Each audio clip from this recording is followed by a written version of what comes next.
At our engagement party, she joked I'm marrying him for the money, obviously. Everyone laughed. I laughed too and replied, "Good thing we signed a prenup this morning, right?" The color drained from her face as her parents looked at her, stunned. I, 31 male, thought I was living in a romantic comedy. Turns out it was more like a heist movie where I almost played the mark. Saturday was supposed to be our engagement party. Cassidy, 28, and I had been together for 2 years, engaged for 3 months. I own a software development company that I built from nothing. Not gonna lie, I do pretty well. About $400,000 a year after taxes. Cassidy works as an influencer and part-time yoga instructor, makes maybe $30,000 on a good year. The engagement party was at her parents' country club. Fancy stuff. About 150 guests. Her dad, Reggie, is old money. Her mom, Diane, acts like she's royalty. They've always been weird about my background. I grew up poor, put myself through state college, built my business working 80-hour weeks. But they loved that their daughter landed someone successful. During speeches, Cassidy had a few champagnes, maybe more than a few. Her cousin asked how she knew I was the one. Cassidy laughed, that tinkling laugh she does. Well, I looked at my bank account, then looked at his, and thought, I could get used to this. People chuckled uncomfortably. Her dad shifted in his seat. Her cousin pressed on. But seriously, you love him, right?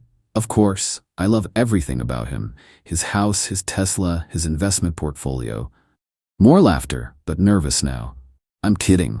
But seriously, after dating all those broke artists and musicians, finding someone with actual money was like, finally, I'm marrying him for the money, obviously.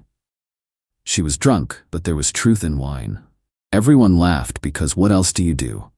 I laughed too. Raised my glass. Good thing we signed that prenup this morning, right, babe? Record scratch moment. Cassidy's face went from flushed pink to sheet white. What? The prenup? The one your dad's lawyer recommended. I looked at Reggie innocently. You did recommend we get a prenup, right, Reggie? Reggie looked confused. What prenup? Oh, the one I had drawn up. Cassidy signed it this morning. Standard stuff. What's mine before marriage stays mine, what's hers stays hers. You know. Cassidy stood up so fast she knocked over her champagne. We need to talk, now. After the party, sweetheart. Now. She stormed off. I followed, but not before winking at my best friend Dale, who was recording everything on his phone. In the hallway, Cassidy lost it. What prenup? I didn't sign anything. Really? This morning? The papers you signed at breakfast? Those were wedding venue contracts. No, those were definitely prenup documents. You signed 3 copies, even had them notarized with Janet from my office. You tricked me? You just announced to everyone you're marrying me for money. It was a joke. Was it though? She started ugly crying, mascara everywhere. I can't believe you'd do this. I can't believe you'd announce to 150 people that you're a gold digger. I'm not a gold digger. Then the prenup shouldn't matter. She slapped me. Hard. We're done. The wedding's off. Okay? She blinked. Okay? That's it? Yeah. You want out because of a prenup? That tells me everything. She screamed and stormed back to the party. I heard her telling everyone I'd deceived her and trapped her. Her parents looked mortified, not angry at me, mortified at her reaction. Here's the kicker. There was no prenup. Those papers she signed, literally venue contracts. But her reaction told me everything I needed to know. Update 1. It's been 3 days since the party. My phone won't stop. Here's the current situation. Cassidy moved back to her parents' house immediately, took everything she could fit in her Range Rover that I bought her BW, left a lovely note calling me a manipulative psychopath. Her mom, Diane, called Sunday morning, not to apologize for her daughter's gold digger announcement. No, to demand I fix this. You humiliated our family. Your daughter announced she was marrying me for money. She was joking. You're the one who lied about legal documents. I never said she signed a prenup. I asked if it was good we signed one. She assumed and panicked.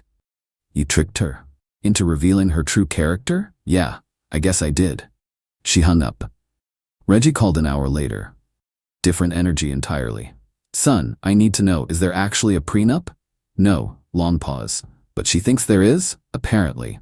And she broke up with you because of it? Within 60 seconds of thinking she'd signed one. He sighed. I'm sorry, I suspected. The way she talked about your money, but I hoped I was wrong. Yeah, well, for what it's worth, I think you dodged a bullet.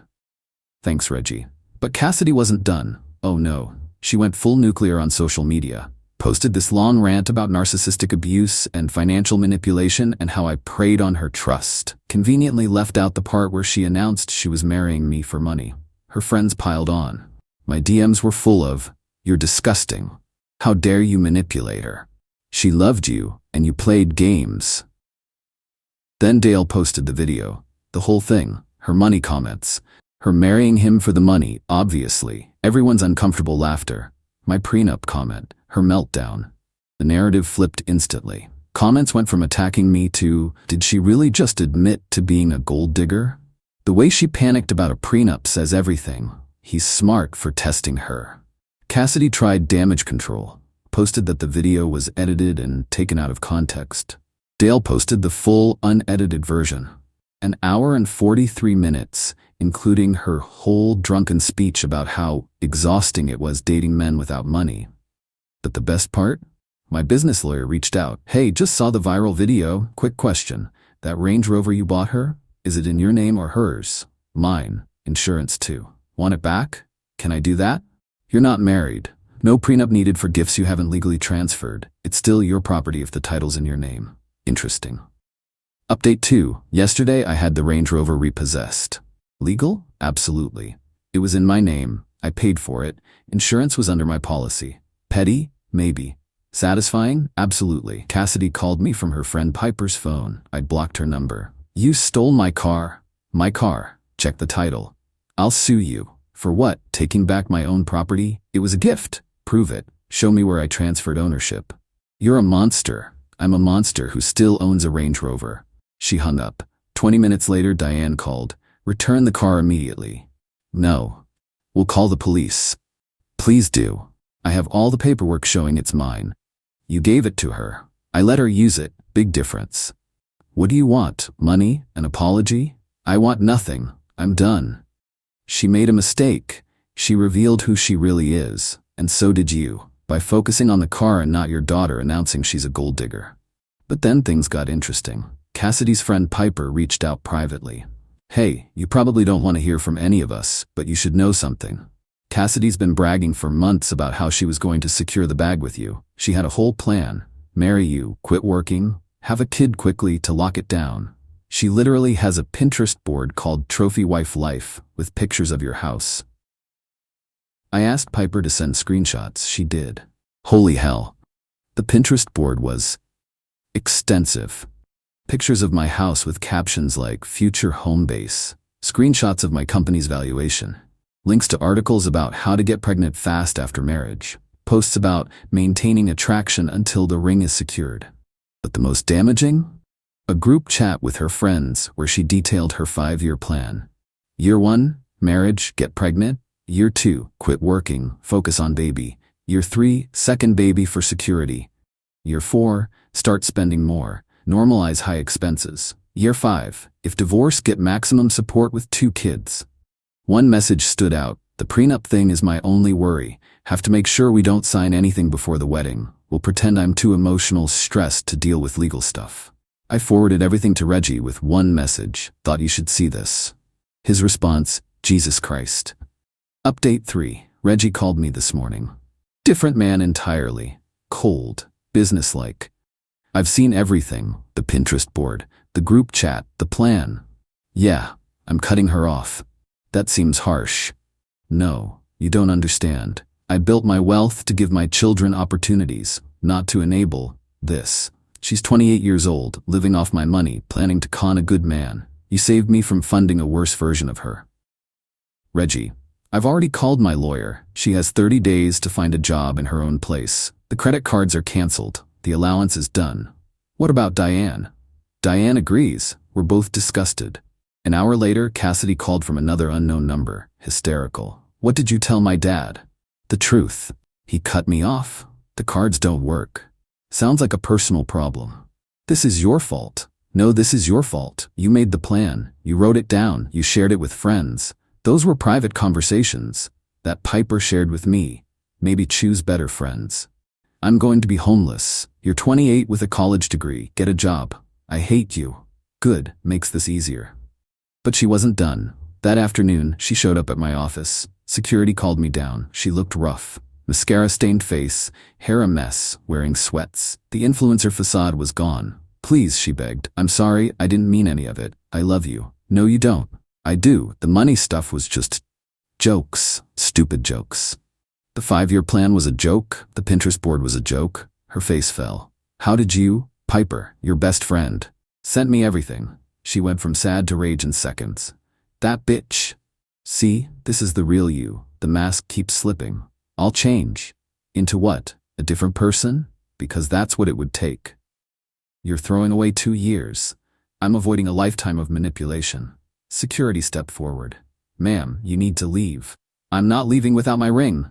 Oh right, the engagement ring, a $45,000 cushion-cut diamond. The ring you're wearing? It's mine. Actually, legally, it's a conditional gift. The condition was marriage. No marriage, no ring. You can keep it until the wedding date passes, then I'll expect it back. You can't do this. Watch me. Security escorted her out. She keyed my Tesla in the parking lot. Cameras caught everything. Filed a police report, an insurance claim. Update 4. It's been 2 weeks since the engagement party.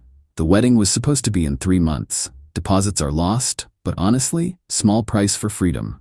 Cassidy's world has completely imploded. According to mutual friends, her parents gave her 30 days to get out. She's now 14 days in, no job, no prospects. She tried to move in with Piper. Piper blocked her after Cassidy found out about the screenshots. Her other friends are busy. Whenever she needs a place to crash, she's been applying for jobs but has 0 actual work experience beyond influencer. Her Instagram engagement tanked after the video went viral. Lost brand deals. She's sleeping on her cousin's couch, but here's where it gets really good. Remember the Range Rover? Well, turns out she'd been telling everyone it was a push present for agreeing to have kids after marriage. Posted about it constantly. My future baby daddy treating me right, blessed, Range Rover mommy. So when I repossessed it, people started asking questions. Where's the car? Why is she taking Ubers? The truth came out, she never owned it. I let her use my car. The image crumbled. Then Diane reached out, not to apologize, but with intel. You should know Cassidy is planning something. What now? She's been talking to a lawyer about suing you for breach of promise. Claims you verbally promised to marry her and she suffered damages when you withdrew. That's not how that works. I know, but she's desperate. Also, she's been contacting your ex-girlfriends. What? Looking for dirt. Trying to find anyone who'll say you were abusive or manipulative. She wants to destroy you. Why are you telling me this? Because you're a good man who almost became my son-in-law. And because my daughter has become someone I don't recognize, or maybe I'm finally seeing who she always was. The ex-girlfriend thing was real. My ex Riley texted me. Hey, just FYI, your ex-fiancé messaged me asking if you were ever abusive. I told her you were the best boyfriend I ever had, and she was an idiot for losing you. She blocked me, lol. My other ex, Zoe, sent similar. Cassidy contacted me fishing for dirt. I told her to get therapy. Should I be concerned? Then came the lawyer letter. Some ambulance chaser demanding $200,000 for emotional damages, loss of lifestyle, breach of verbal contract, defamation. My lawyer laughed. Actually laughed. Sent back. She admitted on video to marrying for money. No verbal contract exists. Truth is an absolute defense against defamation. Counter notice for the keyed Tesla, $8,000 in damages. Haven't heard back. Final update. Been half a year since the engagement party disaster. Figured I'd give one last update since people keep asking. The wedding date came and went. I spent what would have been my wedding day in Cabo with Dale and some buddies. Got drunk on the beach, watched the sunset, thanked the universe for the narrow escape. The engagement ring? She tried to keep it. Claimed it was a gift. I had my lawyer send a formal demand. She ignored it. I filed a civil suit. The judge took one look at the evidence, including her own admission she was marrying for money, and ordered her to return it immediately. She had to pay my legal fees too. Sold the ring for $38,000. Donated half to a financial literacy program for young women. Felt poetic. Where's Cassidy now? Last I heard, working at a department store selling makeup, living with 3 roommates in a sketchy apartment. Dating some crypto bro who talks big but drives a 2008 Honda. Posts inspirational quotes about surviving narcissistic abuse. Lost 90% of her Instagram followers. Her parents still have her on timeout. Reggie reached out last month, invited me for golf. Weird, but I went. I owe you an apology, he said on the 9th hole. We enabled her, gave her everything, never made her work for anything, created a monster. It's not entirely your fault. It is though. We knew she was materialistic, shallow. We just hoped marriage would mature her. That's not how it works. I know that now.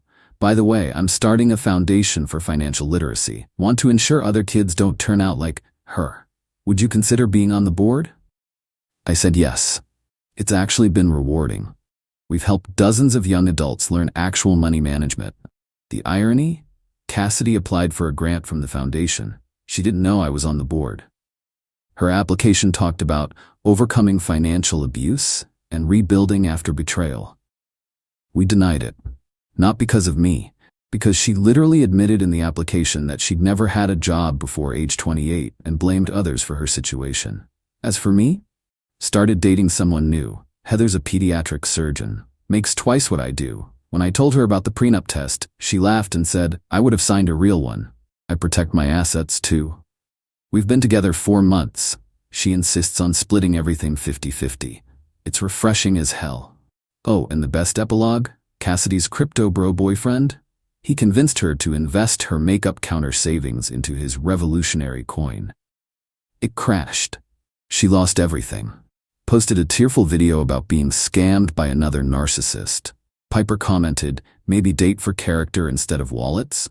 Cassidy deleted the video. Sometimes the best revenge is just letting people face the consequences of who they are. Cassidy wanted to marry money instead of a person. Now she has neither. And honestly, we're both exactly where we deserve to be. P.S. To everyone asking how I knew to test her with the fake prenup, I didn't plan it. When she made that money comment, it just came out. Call it divine inspiration or my subconscious protecting me. Either way, that split-second decision saved me from a lifetime of manipulation. P.P.S. Reggie sent me a birthday card last week.